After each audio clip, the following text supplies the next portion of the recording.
Welcome to the Barbell Strikes Back. I'm James McDermott, joined by Miguel Porter. Miguel, how you doing? Good, good. It's a good day. It's a nice Sunday.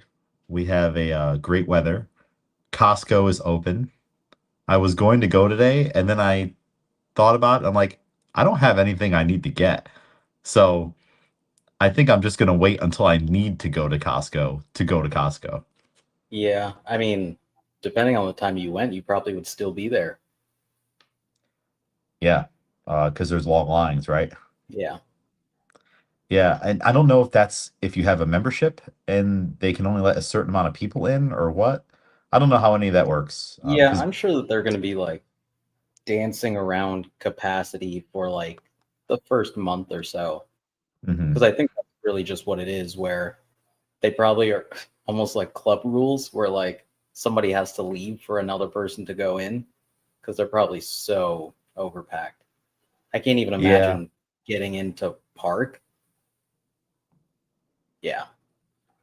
yeah. It's I last night I put it on my Sunday to-do list. I'm like, let's go over there, let's get the membership, just get it out of the way. And then I was like, I can just do that when I absolutely have to go. And if I was going today and I didn't have a membership, I'd want to browse, but they just Mm, kind of see like, do I want a membership or should I go back to BJ's? Which I might have to look online to see like what products they have and like are yeah, those yeah. any of the products I need.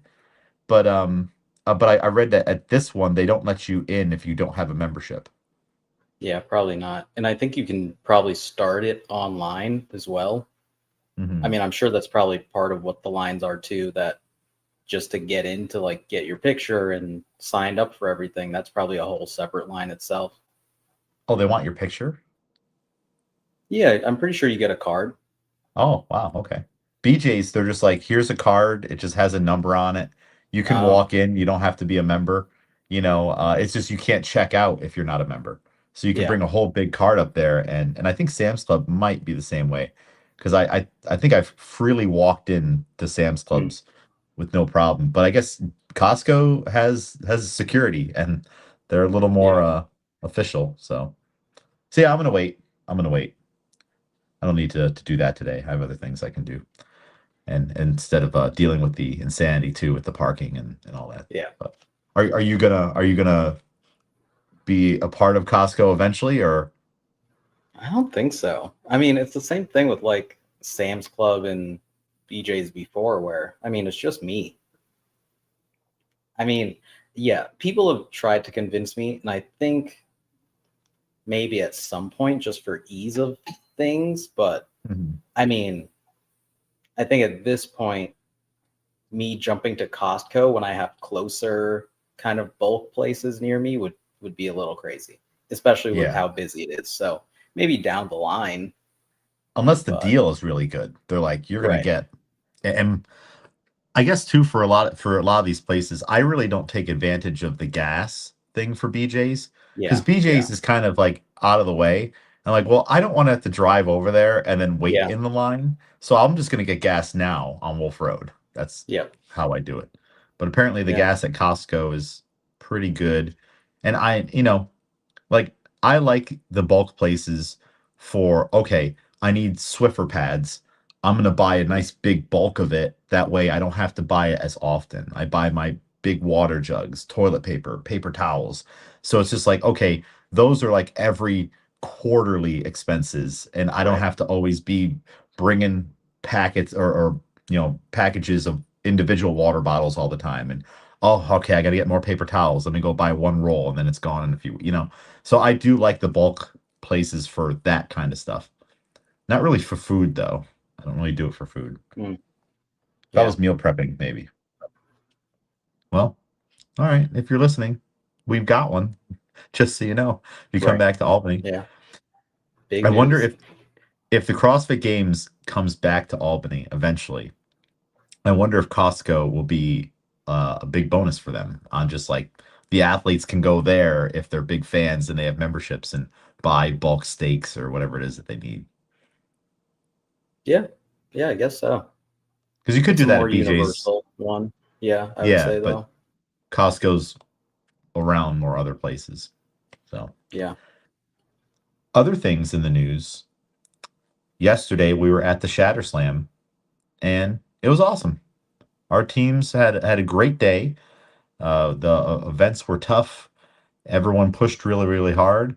It was nice to see everybody in the community. That's always, we talk about it for weightlifting meets. It's always nice to see everybody. It's like a party. All right, here's the Yeah, CrossFit crew versus the weightlifting crew. How are you doing? What's new? Oh, there's the baby that we haven't seen yet. All that type of stuff. yeah, So that was a lot of fun. What did you think overall? General thoughts on Shatter Slam? yeah. It's always I love the way that it's run. Um, this was interesting because again, new location this year. Mm, Um, but yeah, I think overall like spacing, thankfully it because I mean there were a bunch of people there, so thankfully the space worked out in a way that there was a bunch of space for people to get their tents up, and then also a bunch of space for parking as well. Um, so yeah, that was cool. And then yeah, just overall, I mean, it's pretty smooth every year. You kind of know what to expect now, so that's also a good thing of just consistency across the years that I've either been participating or just as a spectator for the day. So yeah, great as yeah. always, I would say. We had a tent this year, which I'm glad we did because I don't know where we would have been. Like we might have just been just open chairs exposed to the sun in the parking lot Yeah, if it we was didn't. hot.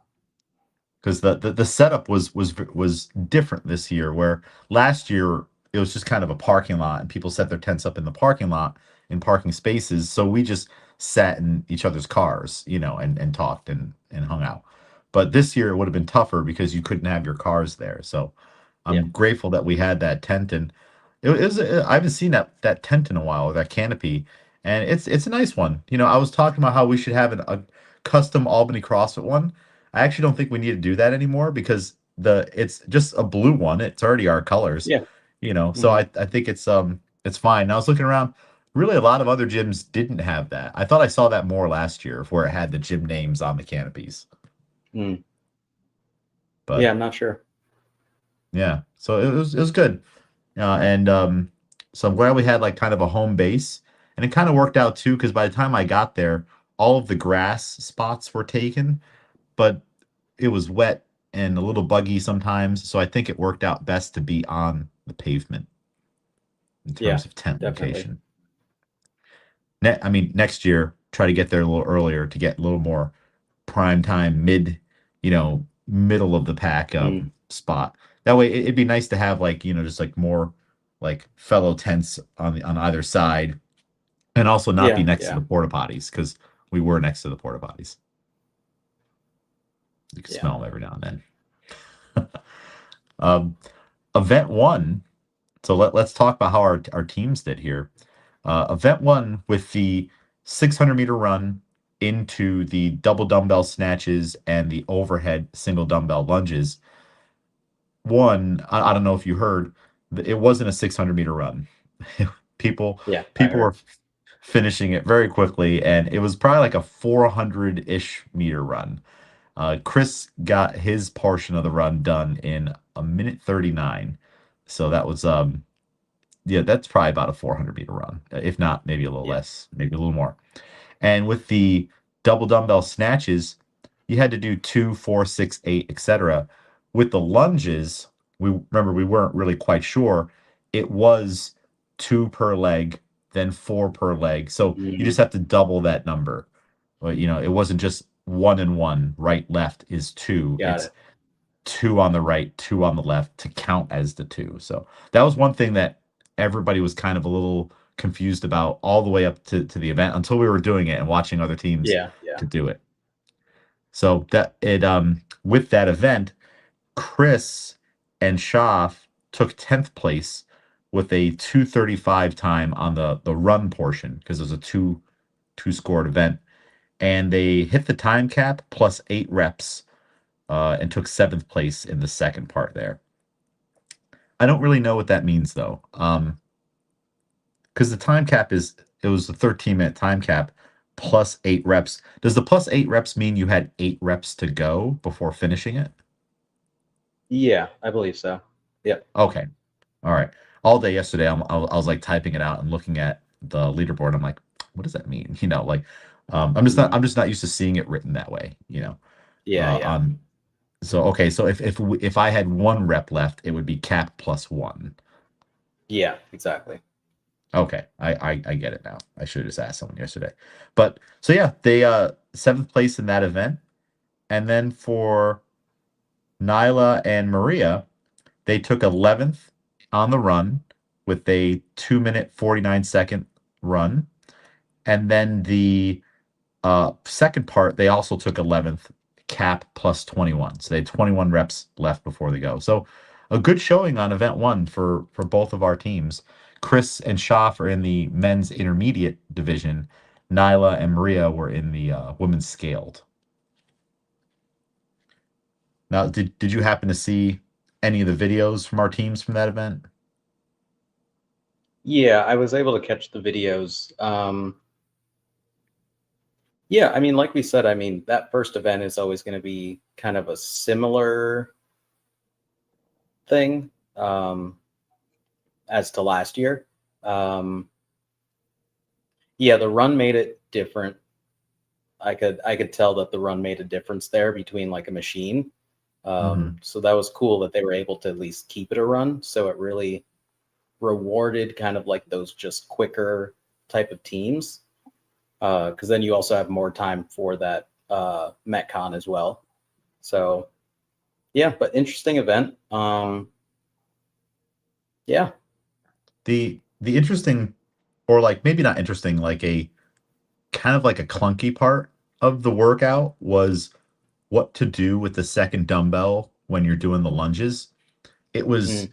you get done with the snatches and you have 2 dumbbells over your head. Then you have to put one of them down and do the walking lunge or the overhead lunge. So it was really like what our teams were trying to do was bring one arm down, and as you're going down for the first lunge, try to Oh, put it on the floor, or just like kind of hold one awkwardly and then drop the other one. And I saw a lot of teams doing like a similar thing. That was like a really awkward part of that workout was, yeah. wait a minute, what do I do with the other dumbbell? I almost wonder if it would have been better just to make them do double overhead, which that would there are already so many people that could not keep their arms locked out, Oh, yeah. Yeah. on that one. But maybe do like a mixed hold, like just hold one at your side or one on the shoulder and the other one overhead. Then you can switch as you want. Still Yeah. make everybody hold on to 2 dumbbells. I don't know. I mean, I think that would have smoothed that part out. I don't know how that affects it in terms of people finishing it. Someone did tell me that if the run had stayed 600 meters and it actually was 600, almost nobody would have finished the workout, which I don't think is a Yeah. bad thing. I don't think it's a bad thing Mhm. for people to not finish it. What do you think about those two parts? If it would have stayed a run, that really means a lot of teams aren't finishing it, and also the awkward part of the dumbbell. Yeah, I think for the run, that would have felt interesting because I mean, yeah, because I mean, depending on who you are as a runner, maybe the more knowledge you have on like how fast you can go on these type of things might have hurt you. Because if you're going out expecting 600 meters, like you're probably holding back a tiny bit compared to what you would do for a full out 400. Um, so maybe that also kind of threw people off a little bit. Um, with the double dumbbell, I guess I probably would have brought them both down into like a double swing and then kind of just thrown one on the way to bringing it back up to go overhead. Um, but yeah, I mean, double overhead lunge for the yeah, that would have been insane. I don't know who. Well, and I think with very few people can even do that. with But with getting rid of the second dumbbell that you didn't need, I was seeing teams like just throw it down, and yeah, but the thing with that was now they're not together. So when your partner right. goes, it's okay for a workout, definitely, to have like a riddle within it. But this kind of seemed like almost an unsolvable issue in Mm, the workout, unless you could go down to the bottom of your lunge, pause for a second, just open your hand and drop it, and then stand and get that one. But I also don't know the details of like when does the first rep count? Like if you're still holding on to that dumbbell, can you get credit for that first rep? right. I think Schaff said that he got a lot of no reps when he was doing the dumbbell transition thing, Mm. Yeah, but I Chris mean, but Chris didn't, which was weird. I would say if you stand across from each other, kind of staggered, and literally just make it the partner's job to control that other dumbbell as you toss it, like toss it forward towards. I mean, I would mostly do it on my right side anyway. So my left side, I would toss, and then my partner's in front of me to my left, and then kind of do it that way for the first one each time. And then, yeah, just when I'm done with the second one, I'll toss it over your end as Well, well. And yeah, and hopefully go I off didn't that way. I didn't see any teams do this, but I was wondering, what if, let's say you and I are going, we're facing each other, like you said, you get done with the snatches, you bring one dumbbell down, and I just take it from you. Probably. This like I didn't see anyone try to do that. Like that's a teamwork thing. Like, and I think if I was doing the briefing for that event or something, and someone was like, "Can my partner just take the other dumbbell? Can I hand it off to them?" I'd say, "Yeah." Like Yeah. that's teamwork, you know. So I was, and of course I didn't see every heat, so I don't know if anyone solved the problem that way. But that was one thing that I just noticed. I'm like, everyone's just kind of dropping it and it's going all over their box. Then they have to go get it and they're bring the dump and they're losing so much time that way, or they're doing awkward position moves just to put it down. Yeah. And I was like, why wouldn't your partner just take it? You know, that I saw that a lot on like I know people are getting rocked in the workouts, but like it almost seems when people were getting rocked in workouts, they defaulted to being individuals instead of a team. Yeah. Yeah. No, that's exactly what I was going to say. I think also part of it is that people, yeah, like a lot of times in these, for sure, people are only partners when they need to be. So, like, I remember a couple years ago, one of the events, maybe it was similar to the last event this year, but it was heavy shoulder to overhead. And there was a women's RX team where one partner was really good at shoulder to overhead, but she couldn't clean it. Like the weight was heavy enough that she couldn't like consistently get good cleans up, but she could do multiple shoulder to overheads. So one partner Mm. would do the clean, do a couple shoulder to overheads, and then would just keep it up and then pass it to her because she could just take it from her partner and then do like shooting out a lot of reps. But like when she would try to clean it, it was like, oh, that's not even worth it. So in those cases, I find that a lot of teams go like, "Oh, you can't do this." So that's when we help each other. But a lot of times with something like, "Oh, this is just an awkward thing," a lot of times people don't feel the need to like, "How do we make this more efficient?" They're just like, "We'll figure it out." And like when people are tired, and I was seeing this a lot too when I was there for the later event. Um, when your partner's just doubled over, like the communication, the paying attention just goes out the window. Like nobody knows what's Does. going on.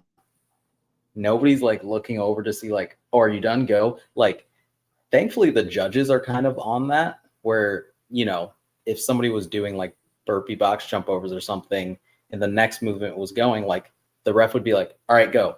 And then like that person could start. But it's like otherwise it seemed like people weren't really paying attention to like what their partner was doing, honestly. And they're lucky that the judges did that because if I was judging, I wouldn't do that. Yeah, no. I would just count like, all right, Miguel's done with the burpee box jumps, and then I would just stand there and be like, what are you guys gonna do next? You know? Yeah.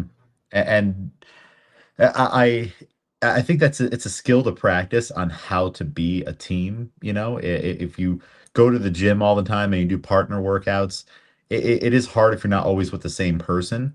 but maybe that's something that we should focus on in partner workouts from a coaching perspective. Like, okay, you should be counting your partner's reps, or like when you're not going, you are counting. That way, you know when you need to go. Because certainly saw in our teams and then in other teams at the event, people would finish their set, and it's like you said, there's like a delay, and it's like Yeah, you should already know that they're on rep number 8 and you guys are switching after 10 and you need to be ready. And the only time that plan gets deviated is if I'm getting buried and I do 8 reps. I'm like, Miguel, I have to stop, take it. Or you start, and then now we're behind 2 reps.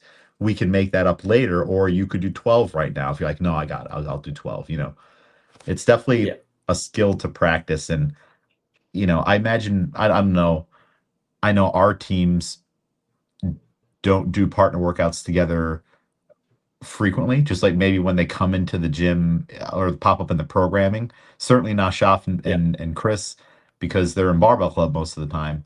And they're only practicing being a team in the weeks leading up to Shatter Slam doing those workouts. yeah, yeah, So you don't get that practice. So yeah. overall, good event. Really like that one. Let's see here. Just looking through the videos. Hey, I have to say, all right, social media game on point yesterday. Pat myself on the back. It was genuinely, I was very surprised. At what? How good it was, It or that it was was because happening? it was one, it was very timely, and also like very efficient and consistent. And I was like, good. Like it seemed like you had a plan going in on like how you were gonna post each time. Yep. After each event, get the group photos, all that stuff. And then once I wrote the first one, I kind of had the template for it. And Yeah, yeah, having better, well, the internet was tough inside the building, but outside it was a little better. Last year I had a hard time pulling up the leaderboard yeah. because of just the signal in that part of Clifton Park. Right. But this year it worked out a lot better. And last year I think you gave me the feedback to do videos instead of photos. Like if you look at last year's event, I was like, all right, let me get a photo of Miguel Yeah. doing some double unders. Let me get a photo of Mike on that pull-up bar. So you yelled at me last year for that, and I'm like, you know what? And I actually started to do it on event one. Like they're not posted. I sent them to Shaf and Chris, but I do have stills of them doing the lunges and the snatches, and I have like a million of them because you're trying to catch them right when they lock out the elbow. Yeah. But then I'm like, oh no, wait, let me go to the video. And then I just filmed videos and then started to post those once I had kind of the flow for it. And props to Shatter too, because they were getting the results uploaded so fast. And we also Yeah. had so Yep. much downtime between our team's heats that it made it really easy to capture that stuff, write it out, and then post it as is. Because my goal was to be done with the social media aspect of this yesterday. Like I don't want to have to be writing posts Yeah. today and Yeah. Monday because I have other things that I need to put out. And I also want to get all this off my phone. So it was really nice Right. yesterday, like just mass texting them so many videos. Oh, and it's like, all right, you guys have it. It's on there. I'm deleting it all now. Yeah. So it worked out really, really well. And then I had fun. Did you read my write up? Uh, Overall or for each event? The the overall, which is the Shatter Park. Oh, I don't know. I think I skimmed through it. The like puns Yeah, the puns, or the puns. Jurassic Park related stuff. Yeah, yeah, The yeah. the Jurassic Park, yeah. I couldn't stop myself. And then I'm like, I was like thinking, I was like trying to remember scenes from the movie. I'm like, all right, what scenes from the movies would work well with each of these things? And actually now I kind of want to watch Jurassic Park. Yeah. Yeah. The thing that really tied it together is the audio, because since we're a business account, we can't use copyrighted things through Instagram, Mm, versus on my personal Instagram account I can get all kinds of songs, which is right. an interesting thing. But they had the audio of the Jurassic Park theme song when they see the Brontosaurus for the first time in the movie. So it also has the audio, and you can hear the Brontosaurus, making its noises in the Yeah, background. And I'm like, this is even better than just the regular one. So I was really happy with that. So yes, social media game on point. And I will say too, for some reason, when I take videos on my phone and I go to look at them back on my phone, I don't know why this is. They don't seem as good as when I post them. Like, I was surprised at how crisp and clear the videos and everything look and the photos. But for some reason, when I'm looking at it on my phone after taking it, it doesn't look that good. I don't know why. interesting. Yeah, I think Instagram does kind of take best version of things, but Hmm. also I've heard that from people like with these new updates, it's like it's funny because of all the space that these videos take up on your own device. Sometimes I've heard people say, like, I took a video on my phone and I can't even watch the video without Wi Fi.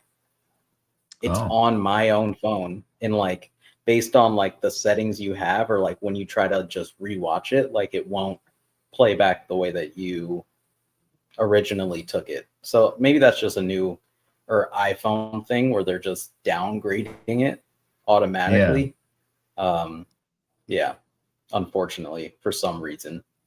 Yeah, I've noticed that a lot recently, just like with like photos I've taken at concerts too.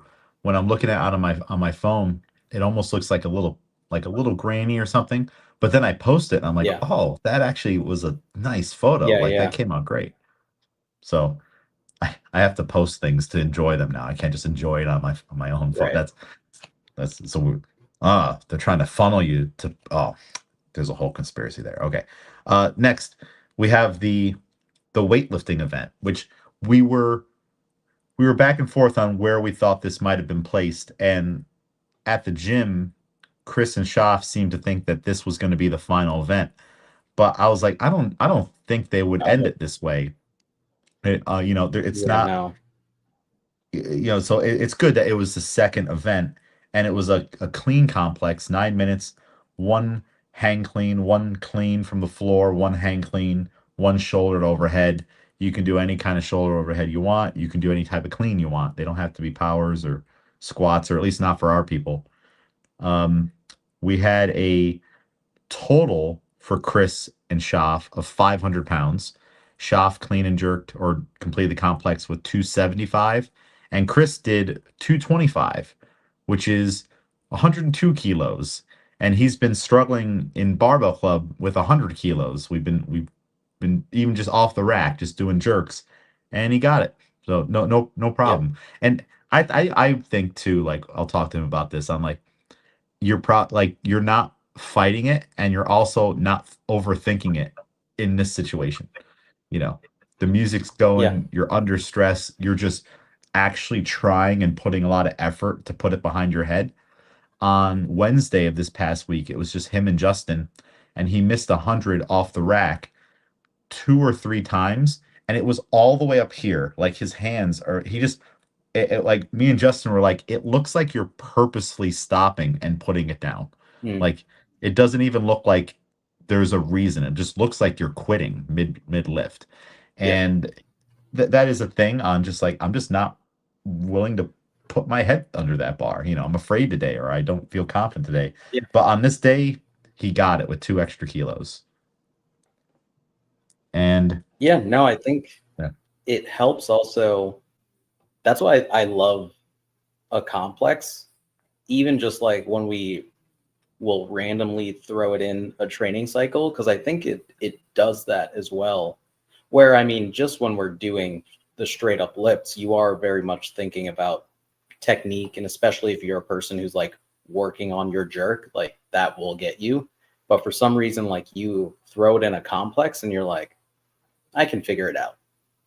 And then in this case, especially like with it being a CrossFit event, and he's very much thinking like, all right, here's the lockout that I want for, to make this count in weightlifting. And even if you are able to replicate that at this event and in a longer CrossFit complex, I think the thought that, this doesn't have to be as clean, also relaxes you in a way that probably makes the jerk better because you know, like, even if it's not, I can fight and I can hold on to this as long as it's locked out at some point. They're going to give me it. So yeah, it Yeah. helps. And I didn't get to see the lockout because I was on the side, but like just kind of looking at it, I don't think he pressed it out. And maybe Yeah, on the recovery, it could like one of those elbows could have wobbled a little bit, but it looked together to me on looking from a complete side profile. yeah, And I do think that they both took it to the absolute limit that and they won first place. So both of our teams took first place on the lifting event in their divisions, which is pretty cool. yeah, The Schaff and Chris beat a lot of teams. I think both teams were beating all the other teams by like 30 to 40 pounds, which is yeah, pretty substantial. For Nyla and Maria, Nyla did 145 and she had a close call at what we thought was 155, but it was actually 165 because those mm, colored plates kind of threw everyone off. yeah, And then Maria did 135 and they got a total of 280. And most of the other scaled women's teams were like 235, 245, yeah, things like that. So, and it's funny because after that event, they were both like a little bummed. Like they don't know hmm, how to take misses in stride or hiccups in your game on a workout in stride. So like Maria had missed 130 or 135 before that. She got 130. She was going to go 125, 135. And then the nerves got in. She switched up the game plan like once we got out there. And yeah, she missed 135 the first time she tried it and then got it and then got it the second time easily. And then Nyla didn't get that 155, which we realized was a 165. And they're both beating themselves up about it. And they just beat everybody by like 40 pounds and yeah, won the event. And it's like, you guys got to chill out. You know, you got to have a little more yeah. fun with this. I Gr- think, Granted, they didn't know that they won the event when they were, right. when that was going on. But I think I came right before the full leaderboard shook out for that one. So yeah, I was hearing them talk about, yeah, about like, oh, we could have got this many more pounds if we both just did this, and then yeah, to find out that they won is great. yeah, But it, yeah, I it, think it that's also good just like news. a good competition thing also of one those like nerves going into these events and like almost like selling yourself short because you're just not sure because you're not competing that often, and then also like getting that fire after an event and being like, man, we really could have done this and this and this. And yeah, I think just more competitions will help that over time. Yeah, yeah, they definitely they've done a bunch of them over the years, but like not enough of them to have that like confidence. It's kind of like when people do weightlifting, their first like 10 weightlifting meets, they might be bummed or bent out of shape after every single one of them because of all the Yeah, would have, could haves. And I sent both of them a text after I sent all the videos and stuff, and I'm like, you did everything you possibly could have in the moment under these specific circumstances. yeah, And you did very, very well. You can't get mad at yourself or anything like that. Like you did a big thing, just doing it, just putting yourself out there to do it is huge. And what you need to do is take this as a learning opportunity.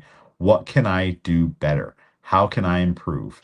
And we have all kinds of things that we can talk about to do that. And it's just like I told all four of them, it's going to come down to your nutrition. Like if you want to come back here next year and podium, you need to dial in your nutrition. Start now. Do it now. Just like after the open, start working on those double unders right now. That should be yeah, your mission. You're giving it time.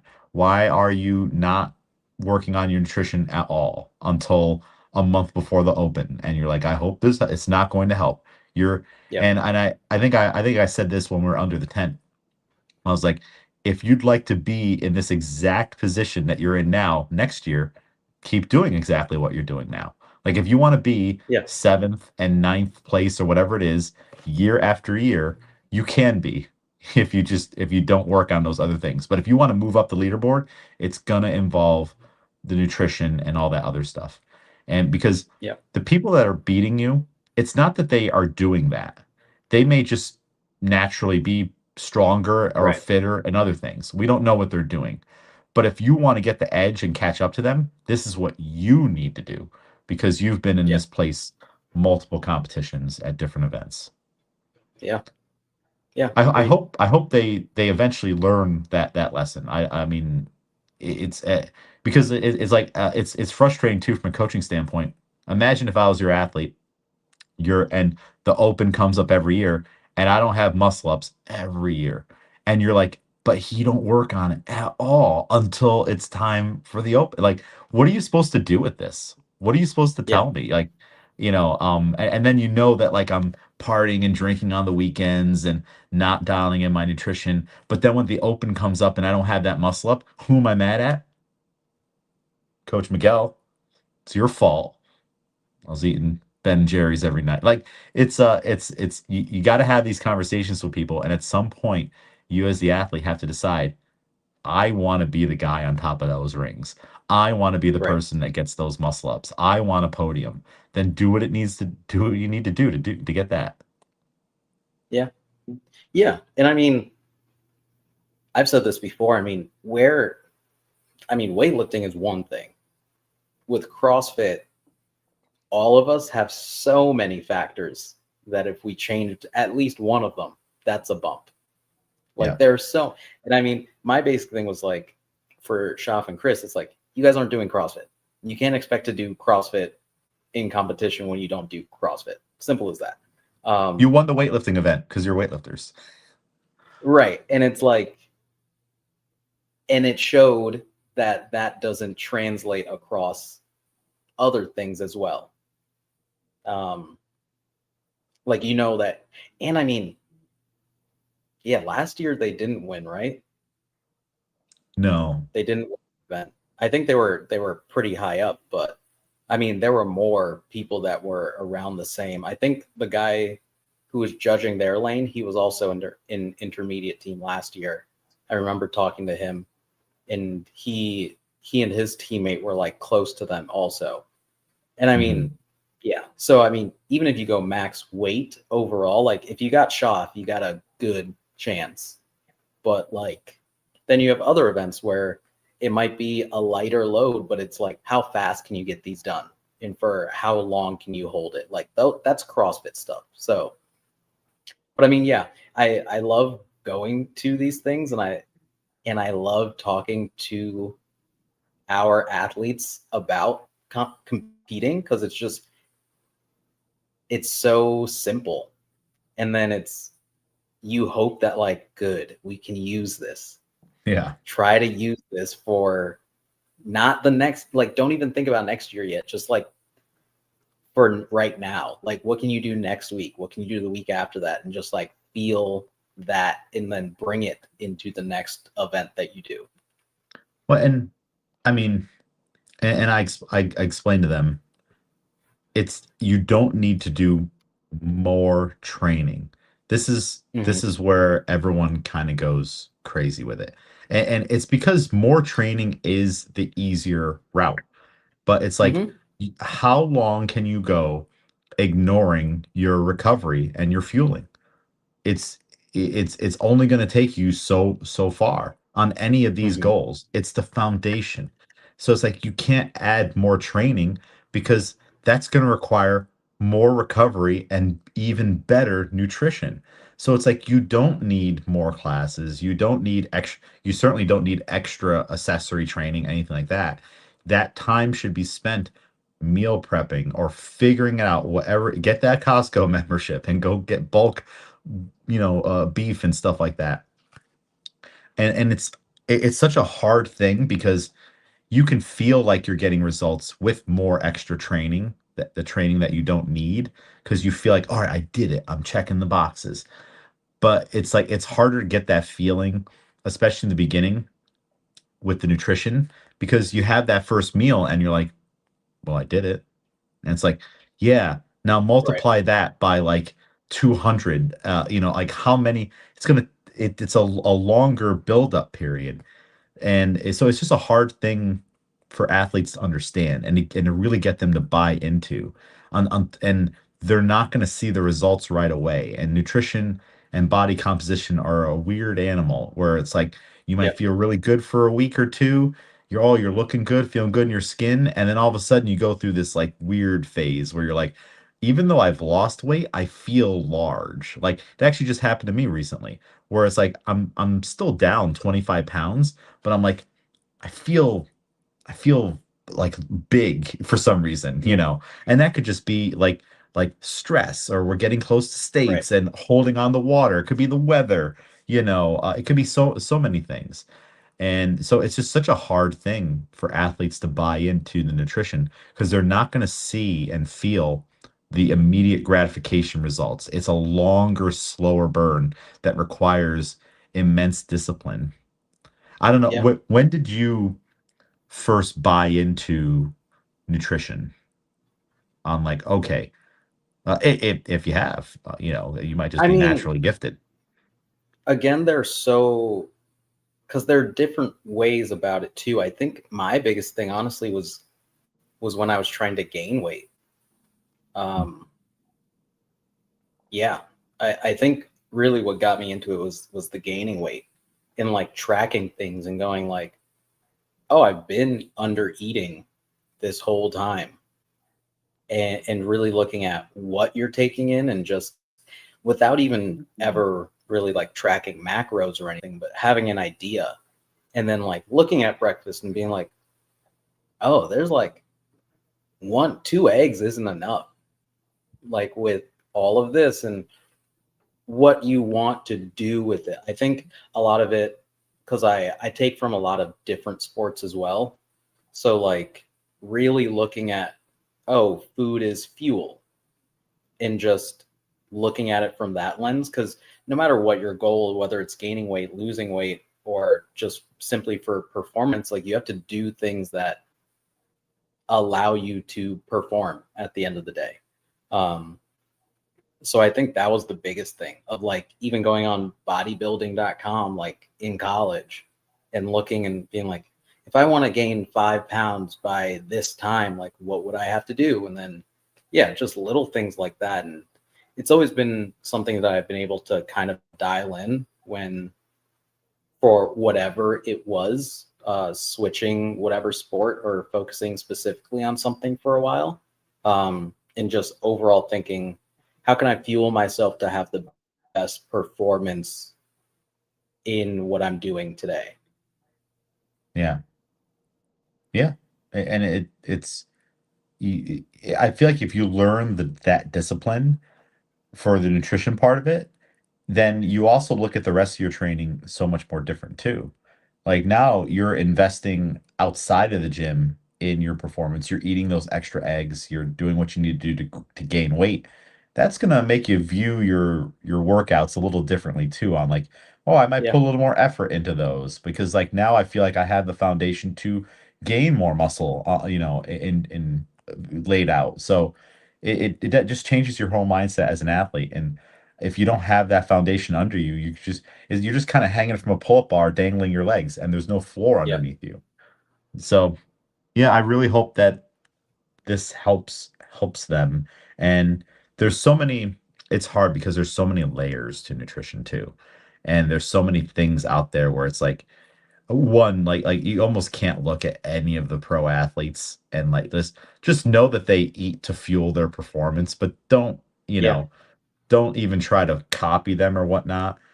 And because still it's like you start working with people and you're like, you don't need to be eating the Sour Patch Kids, get them out of there, get in another sweet potato. But it's like, well, you saw the guy that you follow eats the Sour Patch Kids, and so that's why you're doing, because you're fueling your training. That sugar and carbs will help you get through this workout. You know what else helps you get through that workout? Eating a consistent diet of enough calories and macronutrients. right. Like then you won't need the packet of Sour Patch Kids during the or right before the activity. And if that's the only way you're getting through the activity, that lets you know your diet is effed off the beginning because you don't have the Mm, foundation of all the fuel coming in beforehand and after to recover. So yep. I think it's a slippery slope with the candy and stuff like that. Like I know we Mm, do it in barbell club, but like once we start branching out to like CrossFit and people who also have like weight loss goals and body composition goals along with the performance, that almost kind of needs to start to like get it out of here, you yeah. know. Yeah. And not for anything like eat like an adult too. It's like, okay, what are we doing? Like, I'm glad you're eating breakfast now, but eventually we have to like get rid of the microwavable waffles or stuff like that because like Yeah. eventually once you do get the right amount of fuel, but like it's like kind of like different kinds of gas you can buy at the gas station. Well, this Right. one will make the car go and you're filling the tank. But if you paid a little more for this one, boy, it's going to take care of your engine too and all that other stuff. I don't know if that part's true. I don't know vehicle anatomy, Yeah. but I would say opposite end of the spectrum too is that like I think we talked about it before. They were doing like there was like a road to the games where they were comparing like Dallin Pepper and Jason Hopper, and like Dallin Pepper's doing all this like blood oxygen level stuff before his training to let him know like what he can do and all this stuff. And Jason's like, I don't do any of that. Like, I don't think that does anything. I think it's the same thing with like nutrition of like you can also just keep it simple. You don't need to get all the like snacks and whatever. You also don't need to buy whatever new athlete is saying like, oh, these protein whatever, or this one is high in, I think what's coming around fiber now. People are realizing that not everything needs to have protein. I don't know if you saw like Dunkin' Donuts had like protein drinks now and like all it's these getting things. crazy out there. And then like now fiber, because people are like, it's not just protein, you need fiber. So now all the companies are switching and being like, this has a bunch of fiber. If you just keep it simple, you don't have to pay crazy amounts for whatever special thing that other athletes are getting too. Like just keep it simple and consistent, and that also will benefit you a bunch as well. Yeah. Yeah. The the protein thing is crazy. Like, oh, M&Ms with protein, you can get your it's like everyone's And it's doing like it now. one, it's $10 more. You get 1 more gram of protein per And package. Like, what's the source of the protein too? Is it animal right. protein? Is it pea protein? That's just like that you're gonna is it something you're just gonna pee out anyways? Like, And it doesn't taste good either. So no. yeah. The fiber one's also another pretty amazing one on like it rears its ugly head every now and then. Like I Yeah. remember when like around 2010, 2011, there was like a little fiber one craze and even I had the cereal, the fiber one. I'm like, well, I'm switching Yeah. this cereal now. Eat my rabbit food essentially. And Right. but then I've also like done like strict carnivore, like only ribeye steaks for all my meals once or twice a day for extended periods of time, dropped crazy amounts of weight doing it, felt super healthy, improved smell, all that stuff. And I didn't die. I didn't have any of the fiber that they said that I needed and whatnot. It is so yeah, I don't know. It's an interesting thing. Yeah. So hopefully, and you know, it's this is a conversation that I've been having with them for a while now. So this will just like you said, it's just a way to have that conversation again. You know, it's like, well, to get the thing that you want, nutrition is the stepping ladder to get there.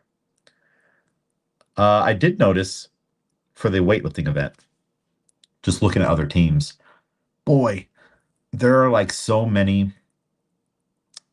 missed lifts that shouldn't have been missed lifts. They're just like poor front rack positions. Like Yeah. if you just need someone to be like get the bar here and like and work on that, And I don't even know if it's a lack of spending time there because the amount of cleans and front squats that always come up in CrossFit programming, more so than like snatches. Like if we were doing snatches and people were like not having a great go at it, I'd be like, all right, well, they kind of don't really pop up as often as they used to. But I feel like Yeah, cleans and jerks and shouldered overheads and stuff like that pop up way more often.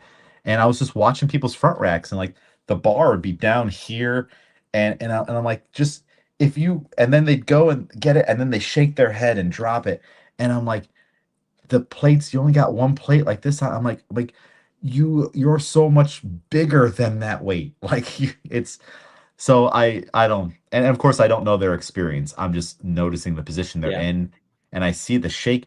If you have, I've never had time to shake my head mid miss, you know. So like if you have time to hold it there and shake your head, no, it's not going, and then drop it.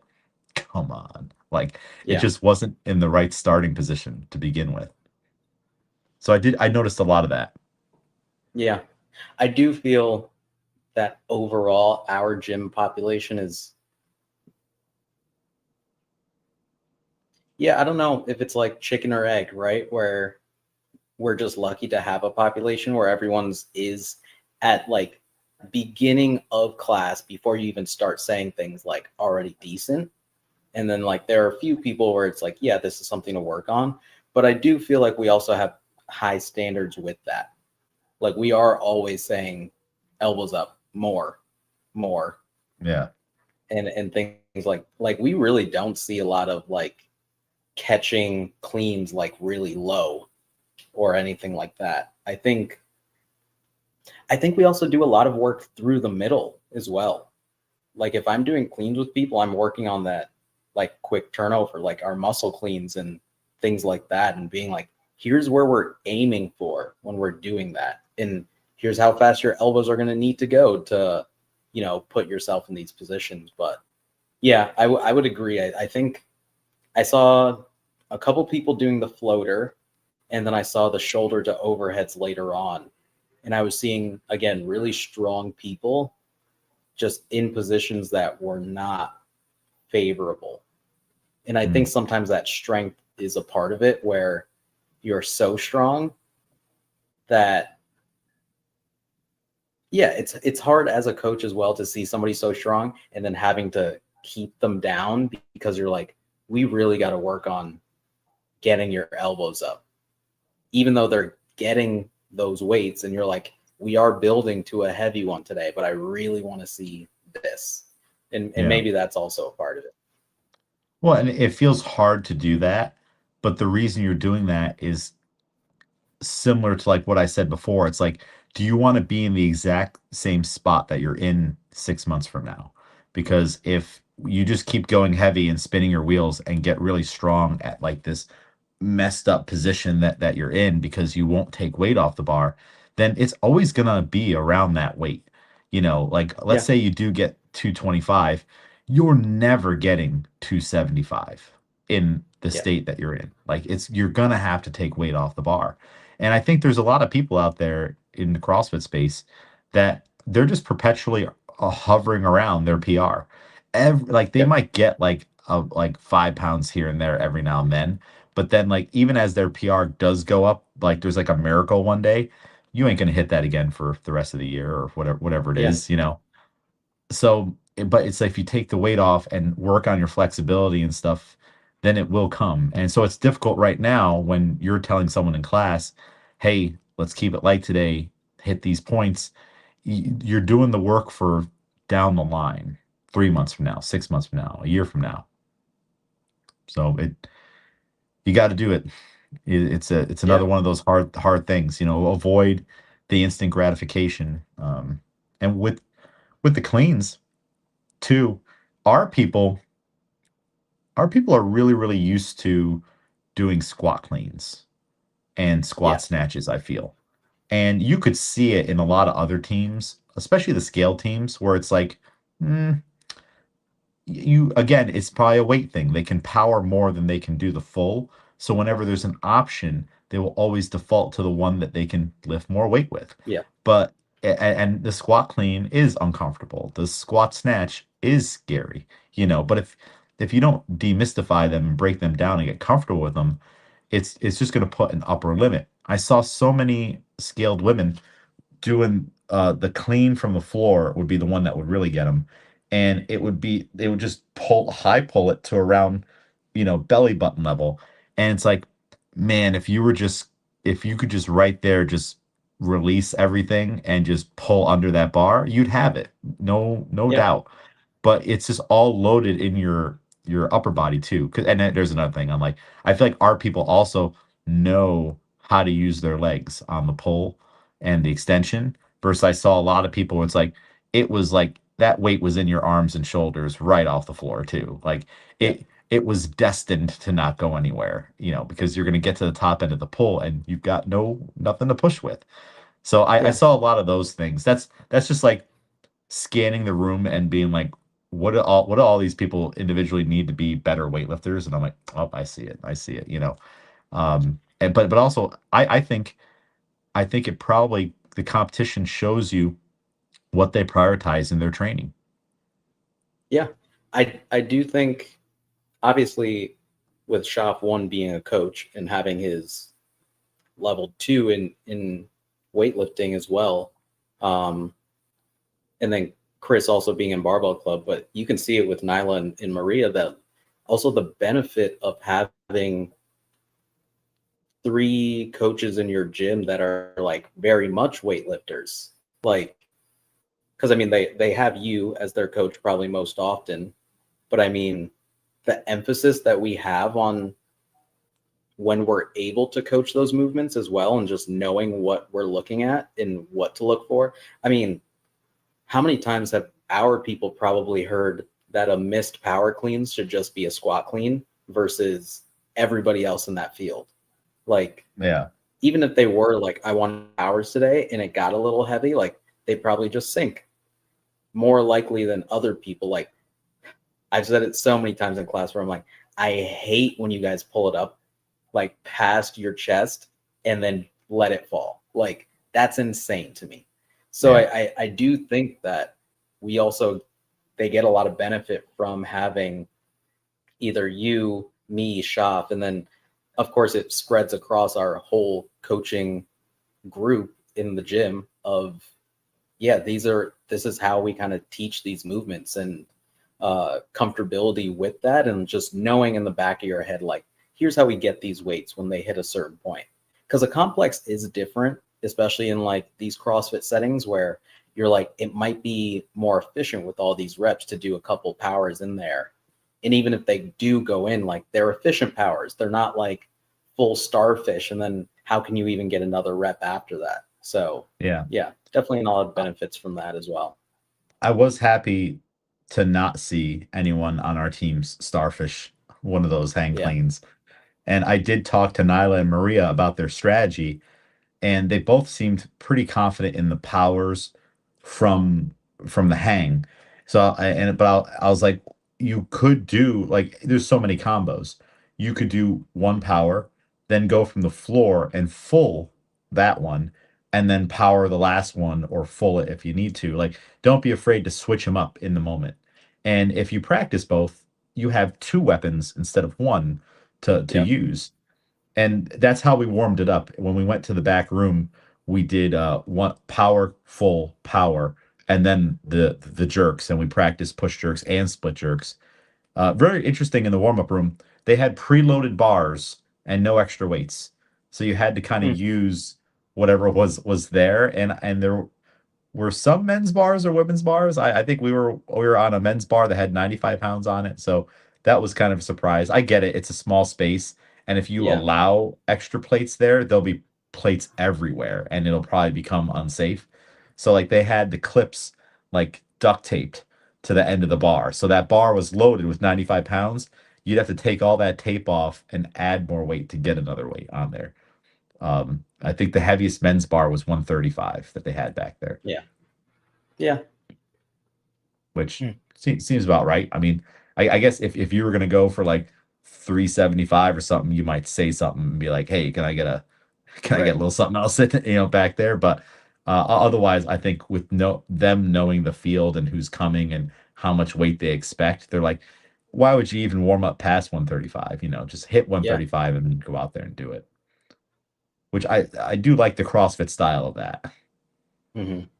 Yeah. No, I And like that. I think it was a little bit more free last year for sure because we had a whole space where we could do that. But also, we had essentially the warm up of you're doing max reps at a like a lightweight, yeah, light-ish weight for a few minutes, and then yeah, it was really like everyone gets 2, 3 attempts after that max reps.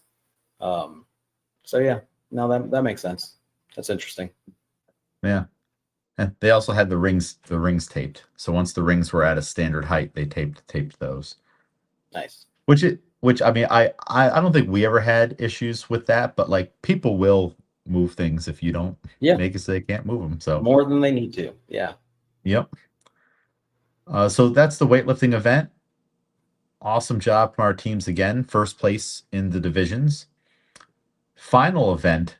This is the one that was 80 pull-ups, 60 burpee box jump overs, 40 shoulder overheads, 20 bar muscle ups, and then a sprint of 36 or 28 calories on the bike. Uh, Schaff and Chris finished it, and they tied six overall after that event. So once everything kind of shaked out there, so they finished it in 12:34. Nyla and Maria got 19th in the event, and they got capped plus 34. So they had 34 reps left to finish. So the entirety of the bike, and then I believe a bunch of pull-ups they had left. Yeah. Now, oh, there's so much to talk about on this event. Let's talk about the ladies first. So, Yeah. um, Nyla did 5 pull-ups or so, which was Yeah. awesome, and they looked very together. So she is now starting to get pull-ups. She now has pull-ups. Yeah. Should she do them all the time in Metcons? It depends now. Should she keep following the pull-up program that I've had her on? Yes, because clearly it's working and other things are Yeah. working. So that's a good thing. Maria got close on one pull-up. And I remember having a conversation with them during the open. They had both done pull-ups during the open, but they weren't. Well, I guess what do we consider if you just went from the ground and got your chin over the bar a pull-up? Or like what are we considering a Hmm. pull-up? And Right. my whole conversation with them back during the open is you cannot be in such a rush to check this off of your CrossFit bucket list that you accept anything. And because you jumped from the floor catching the bar with your arms half bented and did a bunch of kicking and got your chin over the bar. Good. I'm happy for you, but you shouldn't count that. Yeah. At least that's my philosophy with it. And so I think that's what Nyla was closer to doing back then when they were like kind of claiming victory on like I got my first pull up. These were pull-ups. Yeah. This is the virtuosity we want. These are the pull-ups that if we keep working on those and keep training, that these are the ones that are going to turn into 2 in a row, 3 in a row, 5 in a row, etc. The other ones, no, they're not going to.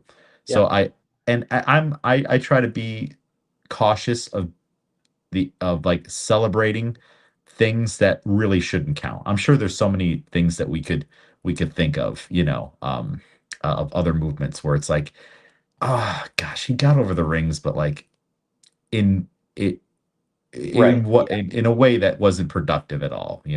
I don't know. What are your thoughts on that? On like acknowledging it, all right, you did a thing, but also I have to be honest with you, that's really not what that is. Yeah. I think my thing is always just like, do you think you're done? Like, I guess is my philosophy around it usually, where I'm like, that is awesome. Cool. Now the next step is, Yeah. um, because I mean, I think I come from a different I guess, background, even with like skills in CrossFit, where it's like because I was able to get a lot of skills very quickly, I had a, I think I had maybe more of an awareness than other people with my own skill of like, yeah, but that's not, I think for me, I was more like, I'm not counting my own things yet until I can do a certain number of reps, or like, Yeah. or until I can do it fatigued in a workout, or until I can do it and it doesn't feel like I'm putting my entire soul into each one, you know? Well, a Um, good example so I think is that's handstand walks. You know, when people will like they'll kick up, move their hands while they're falling, fall down, kick up, right. and it's like, okay, you covered the distance. I don't think you can claim now that you have handstand walks. Like you figured out another way to kind of clear the room, you know. Yeah, no, exactly. Um, yeah, so I think you can always acknowledge for sure, like where they're at and be like, that's awesome. Cool. So now that we're able to do this, the next step is this. And then we can start stringing things together. And then you know that you got it if you can string things together and continuously do that or not. Because, like, once you do, I mean, we'll talk more about the other teams that we saw and everything across pull ups, chest to bars, bar muscle ups. Like, there are differences between and there are levels for each thing. So my mentality is always like next level. All right, good. I'm glad that we got that. And even like a mental barrier is broken down. Cool. Now let's work until we get to that next level and then next level and then next level. Yeah. Yeah. And it's you have to acknowledge it. All right, cool. You did a thing. But the hard part is to be honest and be like, good, you felt what it's like to get your chin over the bar, but that is not a pull up.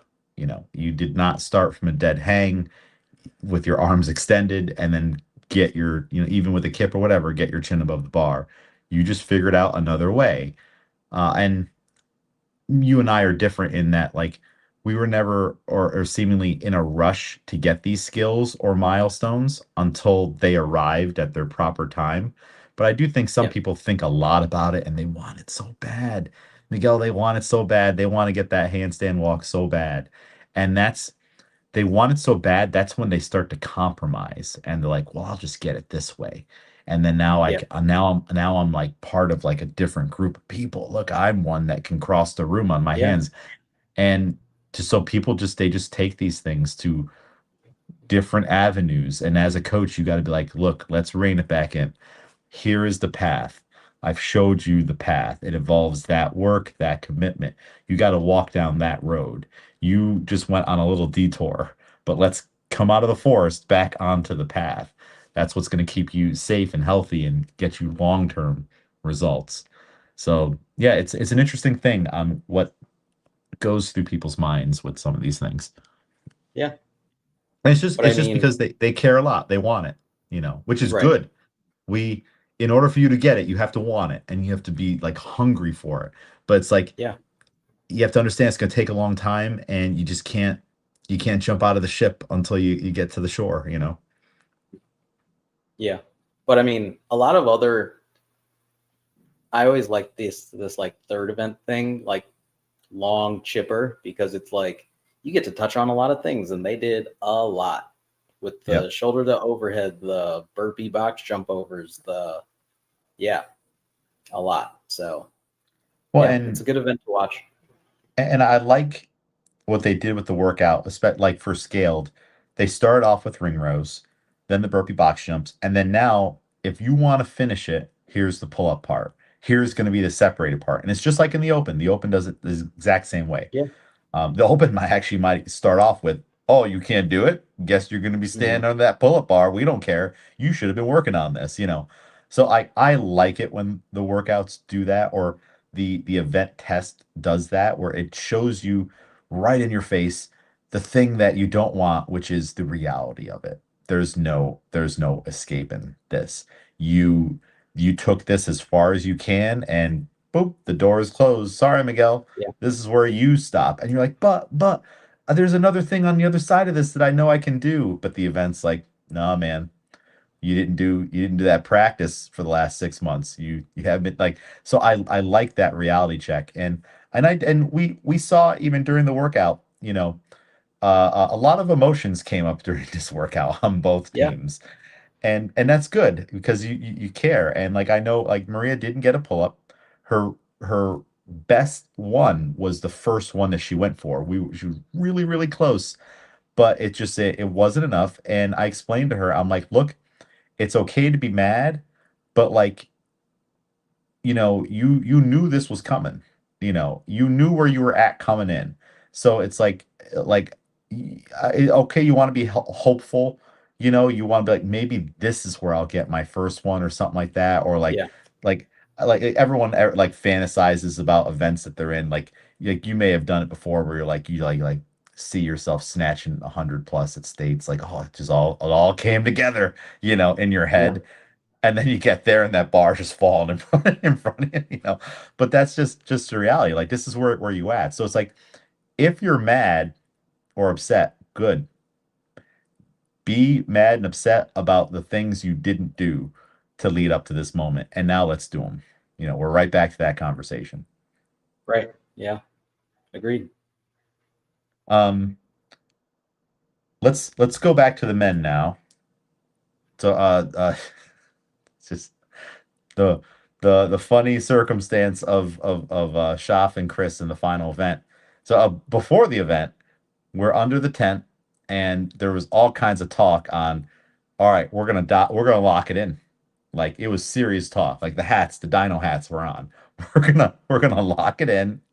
We're gonna go up some spots on the leaderboard. We've been practicing this workout. I remember the weekend before seeing them practice this workout, Yeah. and they were finishing it in 11 something. This time they finished it in 12:34, and Schaff goes to get set up in the workout, and just there was a little bit of a time management snafu, and Chris had gone to the bathroom right before his heat was going to start, and he thought that the next heat that was starting wasn't his heat, wasn't the heat that we were in. So the workout starts, they just start it, and it's only Schaff out there just with the team on his back, chipping away at the pull-ups. Everyone is yelling, "Where is Chris?" uh, Miguel, they had like four people in the parking lot yelling, "Weenie Saurus, Chris, where's Chris? Chris, when?" And then I was out there banging on the porta potties, and I'm like, "Chris, are you in there?" Because I knew he had wanted to go to the bathroom. And then I went to go try to find him inside, and I kept popping in. I'm like, "Have you guys, has he come back yet? Have you seen Chris?" It's just funny how, like, in just a sea of people, you're looking around and you're like, I should be able to find this person, but I can't. And then finally we got him, and he ran in there, and boy, they were giving him some heck in the parking lot. Like, they're like, get in there. You were supposed to start already and everything. And I'm like, good. I'm glad you guys are like the pink shirts were yelling at him. And then he finally showed up, and then to relieve Schaff, who what? How many pull-ups did Schaff get? Like 20 in that time? Well, no, because I think because of their plan, Shop just started and I think maybe did like five or so, and then was like, you could tell that he was just upset and he was almost like, all right, I'm about to not do these. And Oh, then like he really? finally Okay. started to do them again. Um, but I will say, Schaff also got there later than I would expect. Yeah. Like, because I remember leaving the group and I was talking to a bunch of people inside. Um, and then it was like, all right, everybody else is in their lanes. And then like I saw you and Shop like kind of walk in and like Shop put down the placard. And it was like, I think at that point it was like 40 seconds until the start. And then you asked me where Chris was, and I was like, I haven't seen Chris in like 25 minutes. So if you don't know where Chris is, I definitely don't know where Chris is. And like you Yeah. said, like it's not that big of a space. Like I should be able to do a quick scan and be like, he's there. But I also figured like the fact that I don't see him right now means that he has no clue what the timing is, because you would see like a rush or something of like, oh, I'm across the room. We're about to start. Cool. Let me head over. But yeah. Um, Well, he had been gone for the bathroom by the time Schaff and I walked in for already quite some time. Yeah, Like, yeah, but and then we heard that he was waiting outside the bathroom and letting other people go in front of him and probably talking to people and stuff like that too. So, yeah, it was just a hectic start for the guys. Schaff was out there, then eventually Chris got out there to help out with those pull-ups in the beginning, and then they got after it. And there's all kinds of things that we talked about yesterday with like the teamwork and stuff. Or like, all right, if I do my set of 10 on the push press, and then you do your set of 10, I need to be getting right back on the bar. Like I can't like approach yeah, the bar and act like I just put it down like in a regular class and take a breath. It's like I already had time to do all that. Well, so I do think yeah, that that was a product of just how they started, though. I think it just kind of went on yeah. from there. I will say a difference too, though, is that, and sometimes this is just a difference in ability and like strong suits between partners where you have to go, hey, you do this number of this, and I'll do this number of this because I need you who's better at this to like do a little bit more. I would say what typically benefits me and Mike in those situations is that we go in with no plan. Like I'm very much, hey, we're doing a workout. I don't care how many reps each person thinks they can do because you never know during the Yeah. time. Or like you might have the number of reps that we have to do wrong. And if you're going, you do this amount, then I'll do this amount, then one, again, you have to count on your partner to count and you to count. But like I found that what me and Mike were doing where it was just like, I'm gonna sprint, and when I feel myself slowing down, I'm gonna start talking to you and I'm gonna say, get ready. In the next two, the next three, I will get out the way because I already told you to get ready. You're right down as soon as I stop and get out the way. And then you do the same thing. And then we go. I know for Schaff and Chris, it's a little bit different with like the pull-ups, the chest to bar pull-ups and like the shoulder to overhead, because one is more efficient in the movement than the other. But like if Schaff is like, all right, it was going to be 10, but I can do 12 right now. Or like, oh, I can only do 8 right now. You need to be like on top of it. And sometimes like you got to talk while you're doing the movement and you're like, get ready right now because I'm about to drop it. And I think the Yeah. girls too were similar with the shoulder to overhead, where I was like, you got to pick that bar up way quicker than that. Well, this is when, like we talked about earlier, this is where I feel like we really de-evolved from teams to individuals chipping Yeah, away at a workout at one point. That it's kind of like the wheels fell off and right at the very end here for us. And I will say that Schaff held it down on the burpees, the shoulder overhead, and the bike. And yeah, like Chris took care of they had to do chest bars or muscle ups. Did they have to do muscle ups? just the bars. Chest to bars. Okay, so pull-ups and chest to bars. Chris held it down there. That makes sense. But I do think that Schaff really like carried the team on that workout with those other things because he was pushing harder than I would have expected him to on the burpees. And Yeah, then it was actually Chris that started to drag on the burpees. And I was surprised. It's like, all right, maybe just get Schaff back in there. Uh, right. I wonder if Schaff was just working on rage at that point. It's just hitting the floor, popping Yeah, up, yeah, going over the box. He picked up an extra gear, and I was like, "Oh, I like this." I like whatever's yeah, happening right now. And I do have like a photo, or there's like one part of a video where Schaff just looks annoyed during the workout, or like a little mad, and like I'm like, "Yeah, that's good." I like it when Schaff yeah. gets mad. I, I think that expression is great because it's like, I think especially when it's the last workout of the day,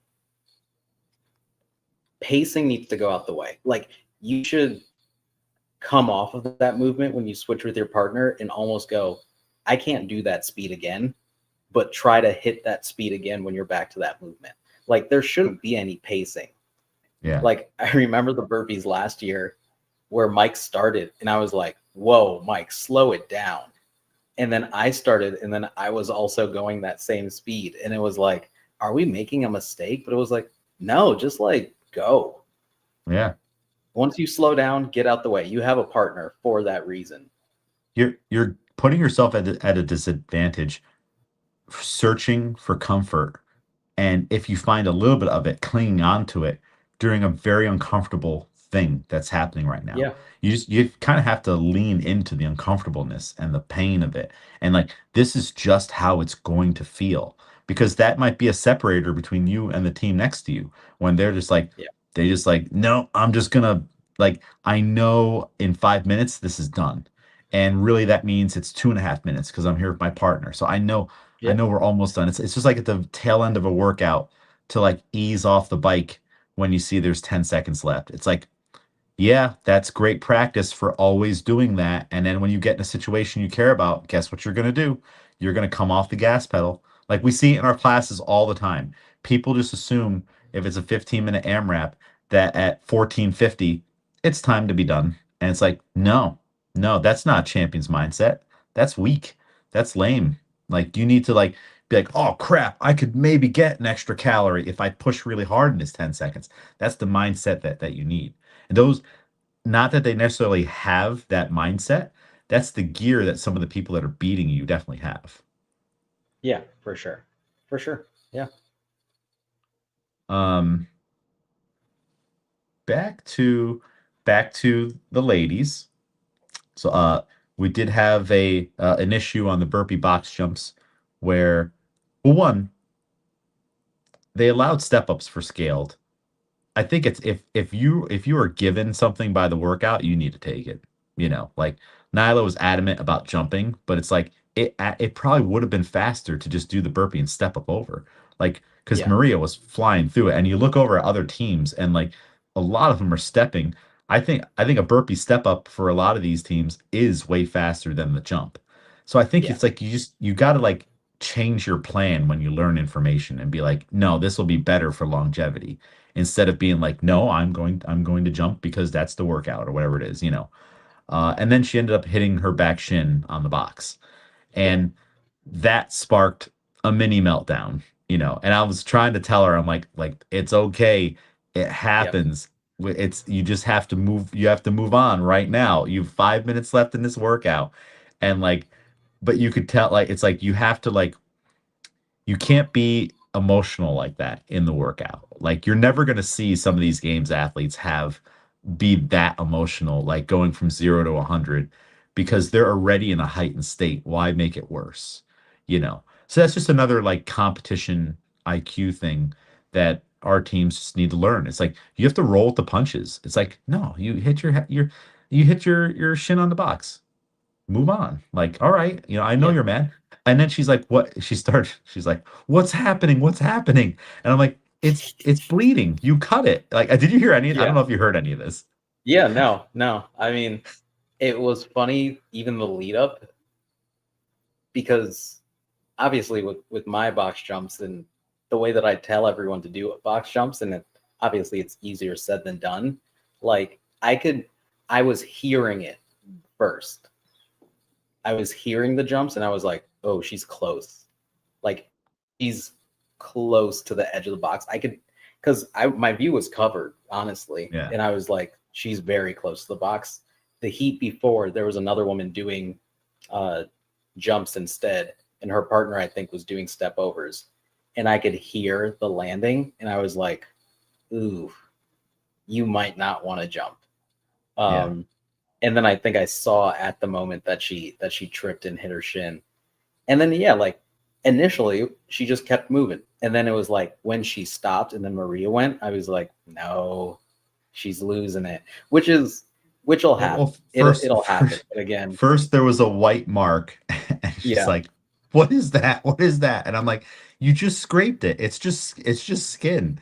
And then it yeah, started bleeding, and she's like, "What's happening?" And I'm like, that's normal. You just scraped it on wood. It's bleeding, and a lot of other things. So it's just one of those things where it's like they care a lot and tensions are high, but it's like you're not like right now in the battle for first place.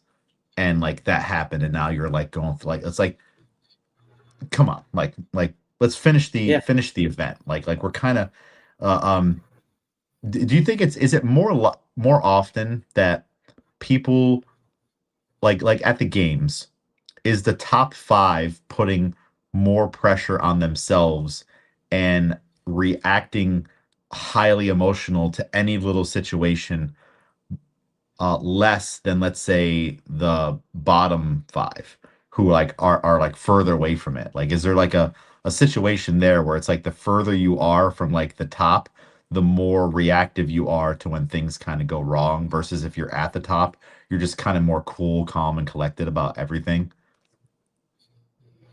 I mean, I think it's a mix. I think like I mean, if we're going like the games, I would say that last heat we talked about it. We're like, oh, the first heat, the people on like the lower end with like the injuries and all those things. Like when you're then when like a smaller snafu happens, it's like just add it on, and I can see how that can get to you.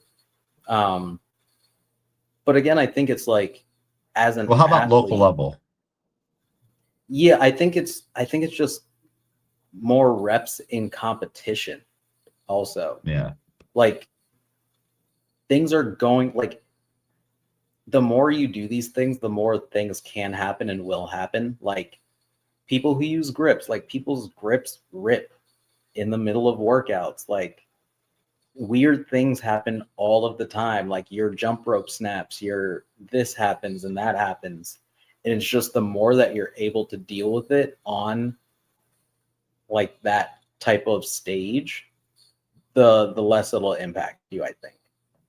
Yeah. And I mean, I don't think it's a good practice to have a romanticized vision of how you want the whole day to go because when that image is like shattered because one little thing happens, then you're gonna like react to it negatively or highly emotional. Like it's happened in with weightlifting all over, but also on our team many a times where it's like this is your second or third meet. We're not even anywhere near seeing the podium, but you had this vision in your head of like, I'm gonna make all six lifts. They're gonna look a certain way. I'm not gonna get any red lights. I'm gonna PR. And then when one of those things happens, you get kind of bent out of shape and it affects you negatively after that. So, you know, it happens in weightlifting. This is the CrossFit kind of version of that, but I think it's a tough road to go down to have these romanticized expectations of what you think the day is going to look like and Right. how every event is going to go. And if you trip up on the bar or you press out or something, you can't hold that against yourself. You can't, or the Right. whole day isn't ruined, or something like that. I don't know. It's hard for me to relate because I never did that. I was just like, well, let's find out what I can do today. I don't think I mean, I don't think you ever did that. I never experienced that with you where it's like you missed a lift and, maybe outside your first meet when almost missed all three. But Right. like, But I mean, like, it is still very much like, what are you going to do? It's like, I would say it's the equivalent of going out for a lift and realizing, oh, my belt's still over by my back. Well, whatever. yeah, Like, I could do that crazy rush thing and run and go get it or yell for somebody to go get it and wait. But, you know, I there's think it's a thing of 27 seconds managing on the your, clock. yeah, like you have to manage your own well being, I think. Because you can cause yourself to panic more, but that doesn't necessarily mean that anything's going to get better. Best thing you can do is just keep on rolling and just go like, I'm at this level, that's fine. Continue at this level, we'll figure it out. If it doesn't work, then I'll grab my belt for this next one. Or like, it's little I things. think But that's again, I I think think that's the correct answer to you're walking out, you're on the platform. Oh no, I forgot my belt. It's all the way in the back by my bag. There's 27 seconds left on the clock. Go to the lift. Are you not a weightlifter? Are you only someone that can be a weightlifter if you have that belt? That sounds like more of right. a problem than anything. Like the belt is just gonna make it easier, just complement it. But if it's not able to be done without the gear, then you have bigger problems probably. Yeah. But again, I think it's it's just a reps thing. And I think as they hopefully continue to do more competitions and things of that level, where it's like maybe it's taking the open a little bit more seriously this next year, or doing more competitions as they come, bigger or smaller, that those things will just brush off. And I Yeah. think that's really just what it is. And there's opportunities all the time. Like right now, CrossFit's doing the Community Cup. Sign up for that. Yeah. Like, sign up for it. Get the score sheet. Have someone judge you. Put your score on the leaderboard. Like do that stuff. Like there are like a lot of opportunities all the time. It's just whether or not you want to take them or not.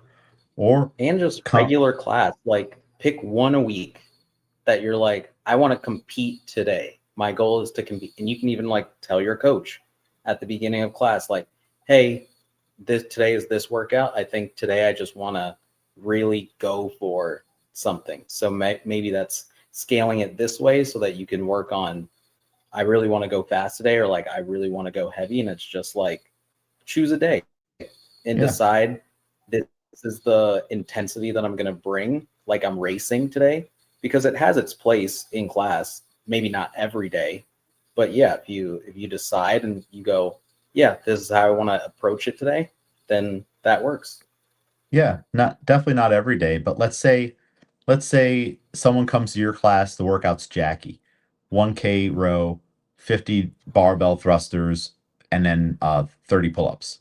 And maybe it's Nyla comes in and she's like, all right, I want to treat this like I'm in a competition today. And so Miguel just said 8 to 12 minutes.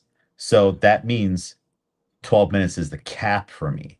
Like I'm not going to keep going. I'm going to, because like when you go beyond the cap, now did you not only do the thing, you scaled it, like you finished it, but like you allowed yourself to like, Yeah. well, I still get this. I still get my cake and I can eat it too.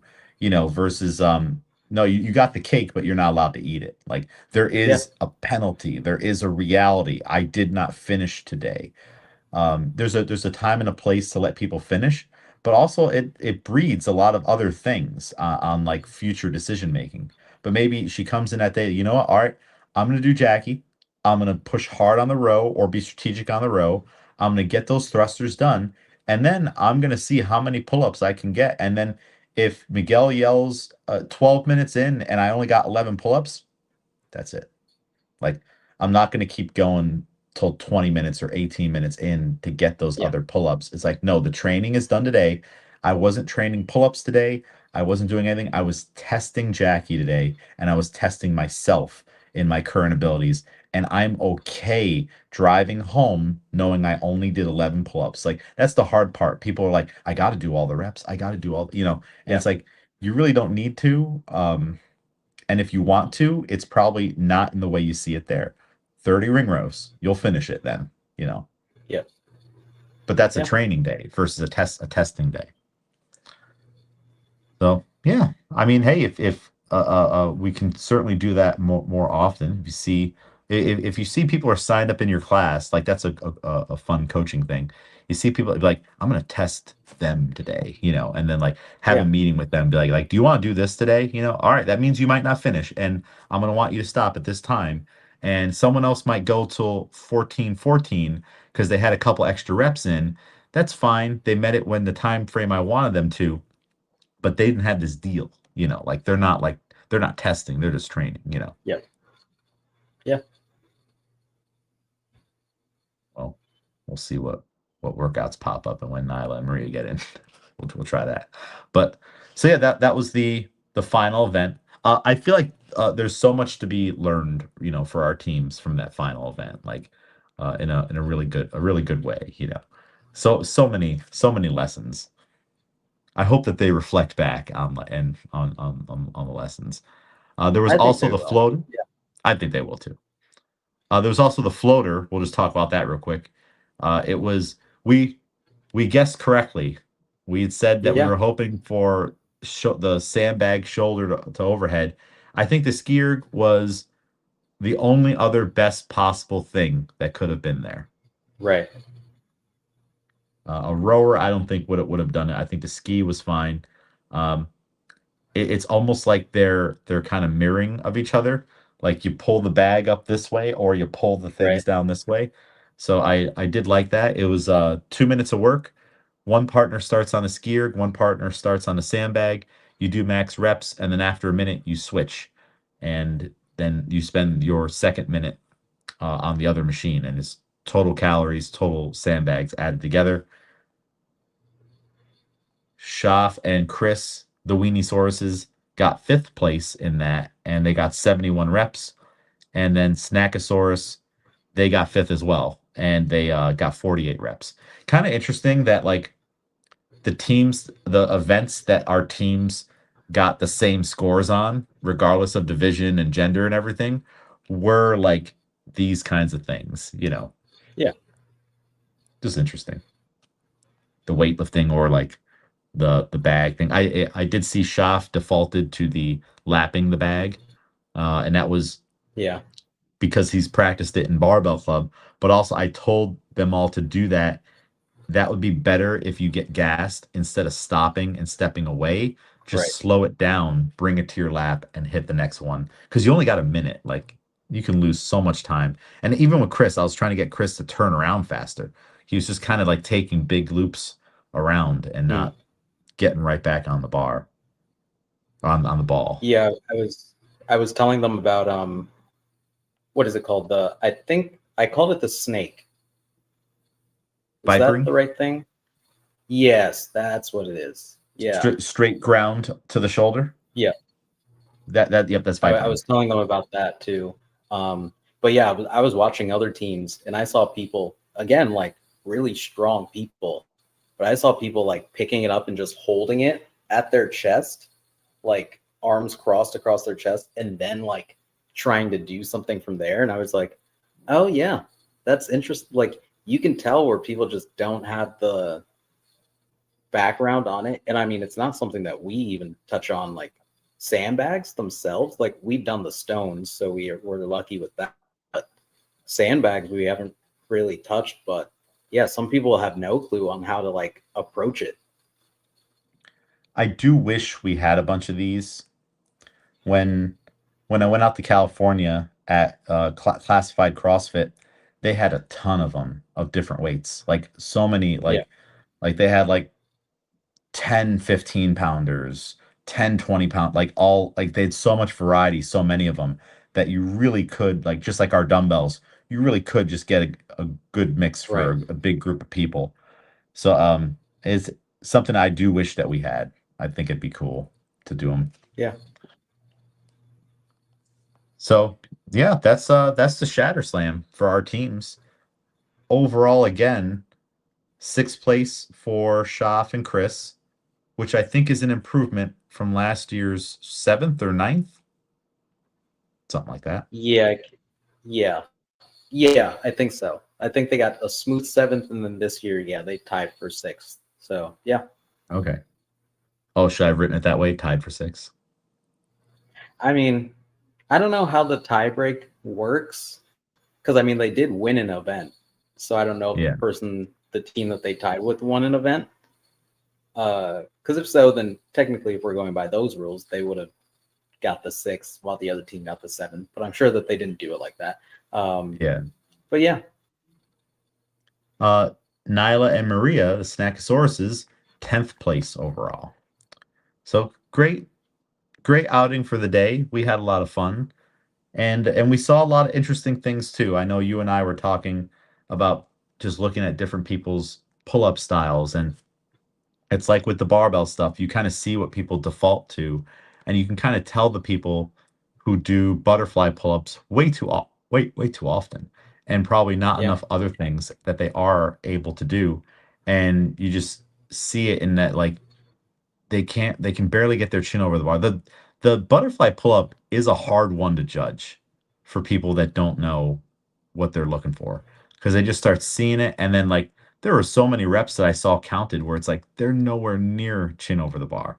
It's yeah, just harder to tell. And like chin over the bar, like it doesn't mean if this is the barbell and you're here, this that doesn't count if you're back here. Like it means over the bar.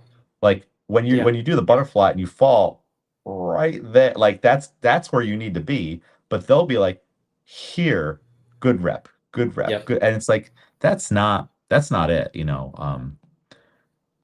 but it is, Well, it's like it's always the joke of like when I demo and everyone's like, all right, it doesn't have to be that high. But I'm like, I need to make sure that I'm getting over. And like to me, again, like that like falling, like it's not until I get to the bar that I'm like, okay, now chin is there. Like I think people, like you said, like people are just getting their chin over the bar at some point and they're thinking that that's what it is. Where I'm like, all right, I'm gonna fall down. So I'm trying to pull myself way over so that by the time I pull myself in, my chin is over the bar. And I mean, it's also just an overall control thing. But yeah, it's interesting. In my like phone memories, I see videos from like the first summer of me doing CrossFit, and like I was doing butterfly pull-ups already, and I can like feel it now and like see it and be like, yeah, I wouldn't continue doing them like that. Like it would be way more inefficient. But yeah, that's just how some people do them. And it's hard to unlock a certain thing and then feel like you're reverting back to something else. yeah. But you got to go with what's more efficient and like, because I know that can't feel good on your elbows or your shoulders, the way that some people are just dead Well, dropping after. I just don't think that it's outside of metabolic conditioning. You're going to go faster and whatnot, and maybe do more reps in a row, maybe.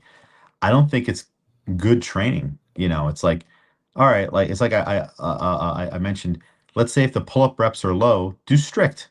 Like, and then if the pull up reps are medium to high, default to kip more often. And sacrifice those seconds in the gym metcon that don't really mean much for the added benefit of the strength and skill of the kip, or just the strength of the strict.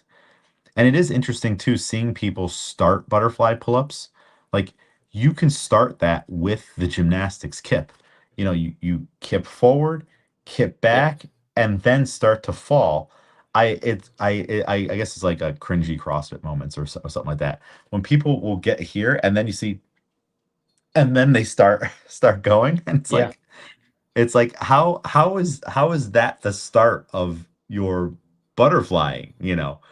There was no kip in that. Have you seen people start the Right. butterflies that way? Yeah. I mean, again, I I think because a lot of my friends weren't doing CrossFit when I started, I was really self-conscious with how things looked. And because of that, like I feel like I fixed a lot of things. And again, I default back to other things where I'm like, I know this looks weird. And if my legs are doing weird things, even if I'm getting them and I can continue like this, I'm just gonna kip because it feels crazy to like flop around a bar too Yeah, much. So yeah, like I learned that okay, you can jump directly at the bar and from there get your arch position and then go into it. And usually like my first one is like a big one so that I can get the rhythm instead of just like, all right, now we're going. yeah. Um so It's yeah, so weird. yeah, It's such a jarring thing to see, because that person can kip. So it's like, instead of doing all those little mini micro movements, just when you jump, because they're all jumping to the bar anyway. So yeah, jump, arch, hollow, fall, and start to go into it. Because the that first kip on the backswing, it's going to get you the height you need. And so it's like, right. it'd be better to start at that height, to fall in an ellipsis, because you already started to kip back through the back end of the circle, than to be down here under the pull-up bar and kind of like wind up the other way. Yeah. I don't even know how that would feel on my joints. I've never tried to do that hanging from pull-up bar. It doesn't that's again, that's what I mean. Like it doesn't feel good. There were a lot of workouts where I do and people are like, don't you have butterflies? And I'm like, nah, Well, not I for think a this. lot of Like it wouldn't people, make sense.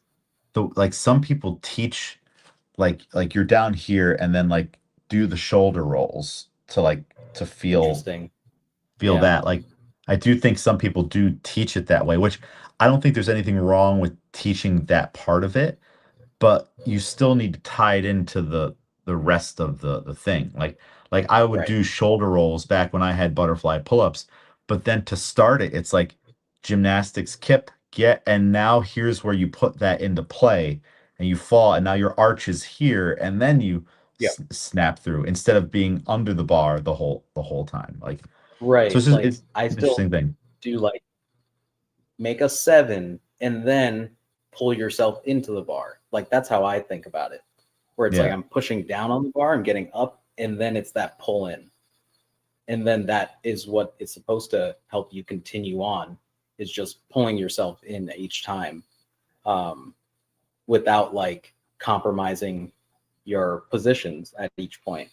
Um, but yeah, it was that. And then the muscle ups, which honestly were impressive.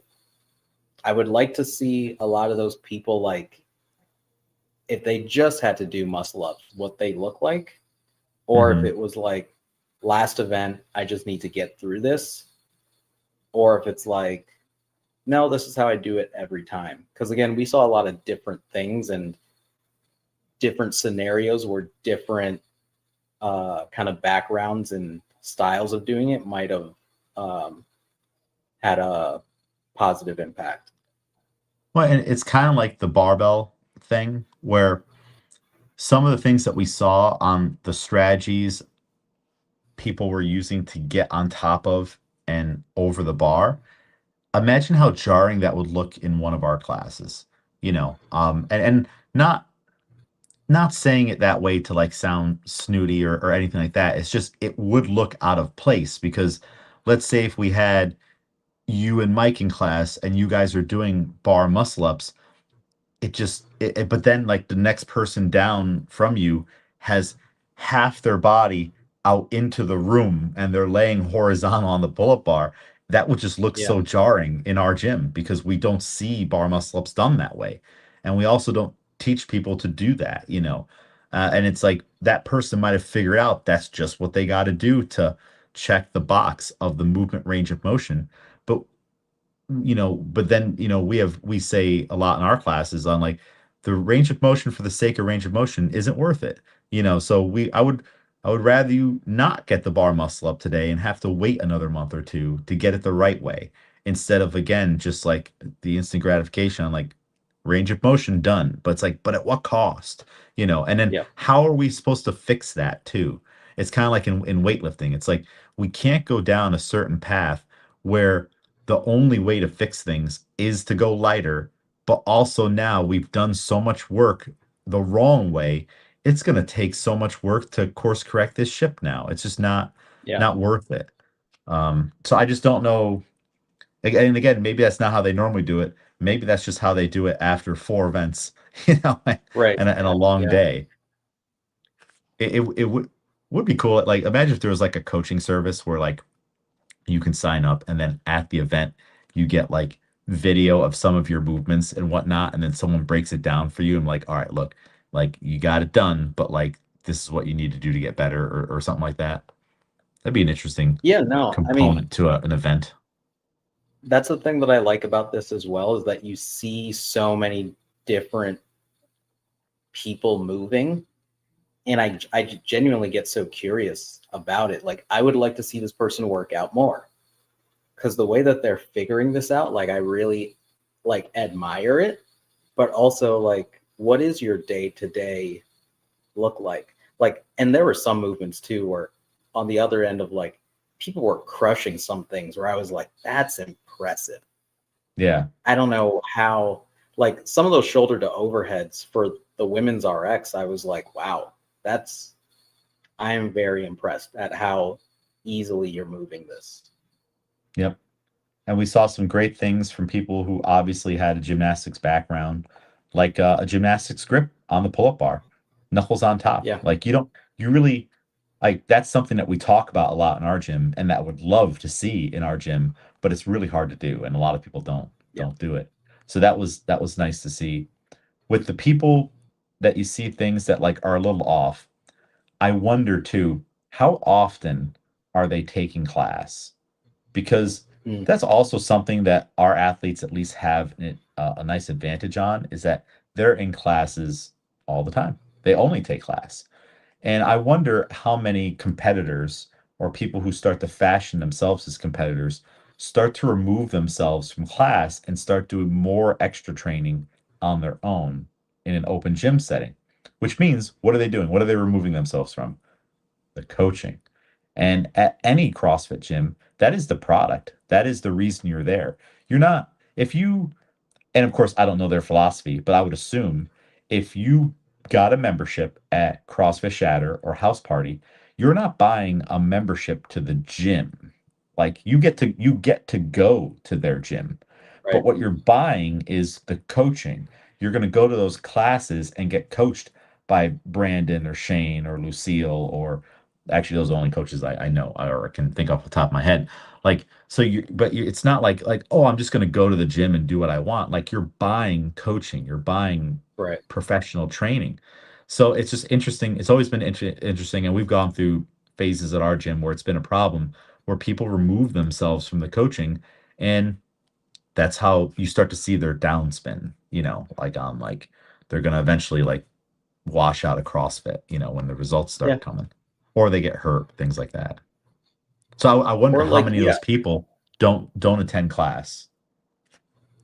And I would say, like, again, that's another thing of like, we're fortunate in our building is that like we've had a pretty consistent like schedule. I mean, like classes based on attendance have like gone, but I mean, there are some gyms that I know of where it's like, yeah, we really do like one or two classes that have a coach because like we just don't have the staffing or something like that. Or like this day you can come in for a class and we do like a full class, but other times it's like we kind of all just train together and hope that we can like help each other. But yeah, there are some gyms where it's like they don't even have the staff or like the schedule for people Uh, to take classes regularly. Locally or just out there? Yeah, for locally, but like stints of Oh, times for sure where it's like, yeah, there's no like direct coach from, the latter half of the day. So interesting. yeah, Okay. Yeah, and I mean the weightlifting equivalent to all this is athletes that do they only work out by themselves and they have a remote coach. And so they don't even get eyes on them during the fact. And then yeah, they'd have to remember the feedback if they get feedback, which means they'd have to read their coach's email, which or comments and whatnot. And we yeah. know how that might go, so it's tough, and you see people at weightlifting meets, you'll be sitting in the chair refing, or I'll be on the microphone. I'm like, someone should just tell you to do something different. Like, Hmm. how is your front rack there? Just to use that as an example. How has no one told you to fix that, or something like that? Have you ever been sitting in the chair and you're just wondering, you're like, I don't know how you've gotten this far and no one's helped you. Yeah, Maybe not an absolute beginner, someone that you've seen at multiple meets and you're like, how is this still a thing for you? yeah. It's really that. I mean, sometimes it's we get the bias too of like, man, I remember that it's this thing with you, and sometimes that's why because it's like, Yeah. yeah, they probably are working on it, but it takes time. But yeah, there are some things where it's like maybe you gotta pause for a bit and really hammer this thing down before we just end at the same ish weights every single time because of the same issue. Yeah, Yeah. Yeah, there have been so many over the years where I'm sitting in the chair and I'm like, I remember how this is gonna go. Okay. yeah, It's like, and I shouldn't. It should be like, oh wow, oh, an improvement, or that was great. Instead, after I see the first lift, I'm like, oh yeah, I remember, and it's like, and then they may not be there with a coach, or they're there with someone who's filling in as the coach for the day. I do think it's an issue across the board in weightlifting of people opting to not have in-person weightlifting coaches. You know, yeah, um, I think it's probably I don't know if it's a problem in CrossFit as much, but it's also the culture is different. Like a lot of CrossFit gyms, the class is the thing. They don't want you to yeah, do your own right. thing, and they're also not like us where they have two rooms and you're in the way. You can't be doing your own thing. 20-person or like class here. You can't yeah, you can't like a steal that corner. building open. Like some, I know some locally are like, these are the glass times in between, like how we might have like a gap from, let's say, 9 to whatever the afternoon classes start. Our building's still open. So like you still could do something, while other gyms are like I've traveled as well, and they're like, yeah, class from here to here. In between the morning classes and afternoon classes, the building is closed. Like you can't even get in.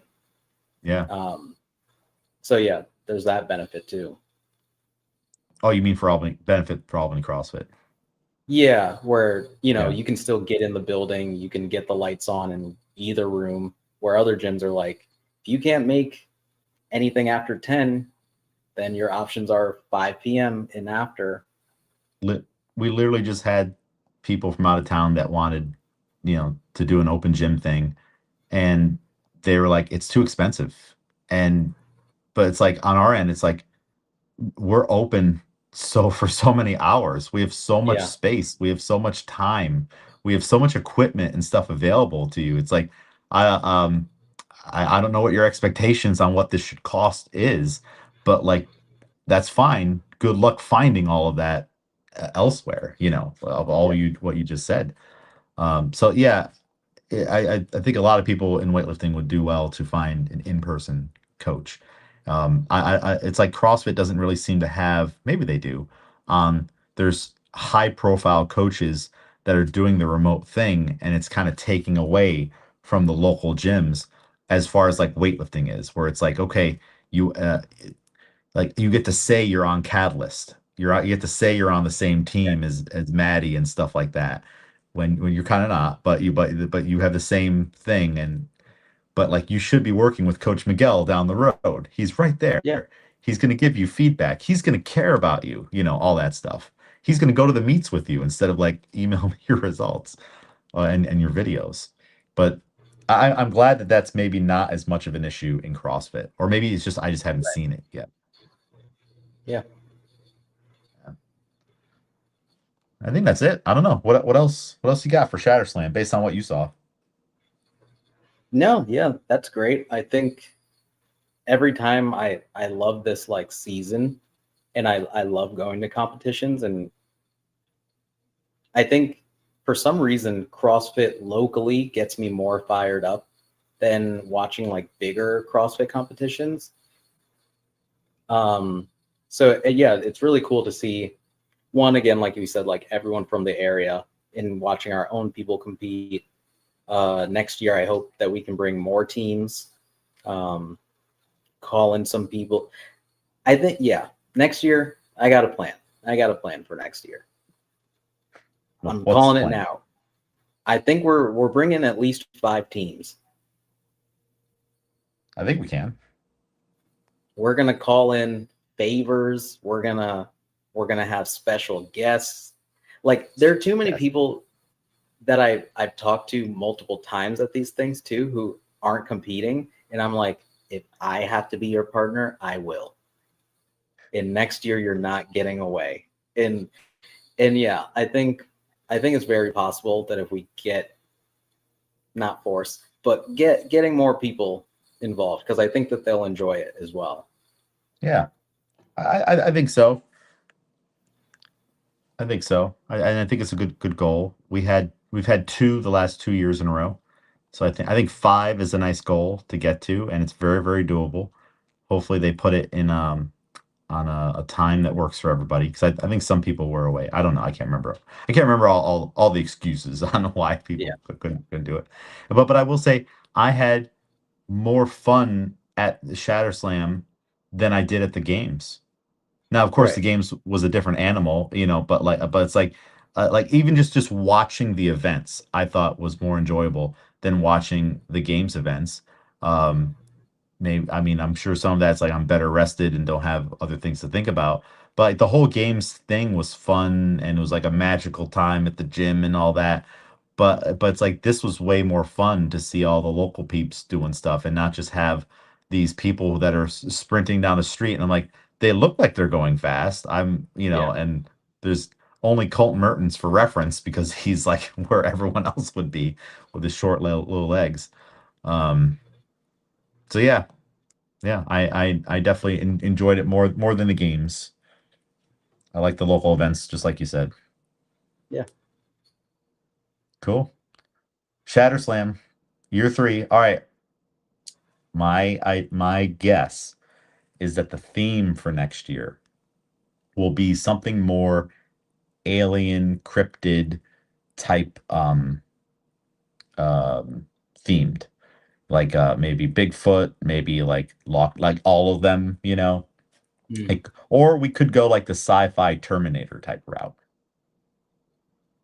I can see sci-fi because I mean, yeah, this year was dinosaurs. Last year was shark. Year before that was Mario themed. Hmm. Um, so if they're going like culture media thing, I could see them going like a sci-fi space type of route. Do you do you think like a Game of Thronesy type of theme would work? I could see that. Yeah, That'd be one to do, you know, kind of House of the Dragon, Shatter Slam is coming type of, the whole thing. yeah, Hmm. Yeah, there's some routes with it.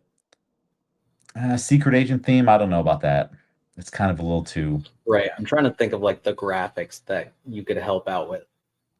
Oh, go the Lion King and just get a big lion out there, like go Lion King theme or like something like that. Yeah, like Hmm. overall jungle theme. Have people to Yeah, do names that like, yeah, different animals and stuff. Yeah, yeah. Well, we'll see. We'll see. right. Sci-fi seems like it'd be an easy one to do. Yeah, Or maybe like Predator, Arnold and the Predator type of thing, you know. People already do that all on its own, you know. yeah. Hmm. We'll see. Cool. Well, Miguel, where can people follow you? At Couldn't Be Miguel on Instagram.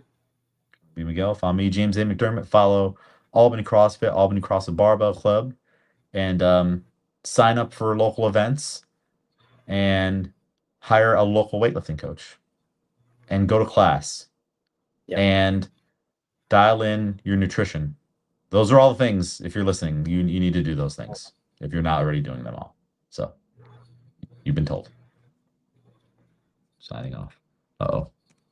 If I can figure out how to do it on this now.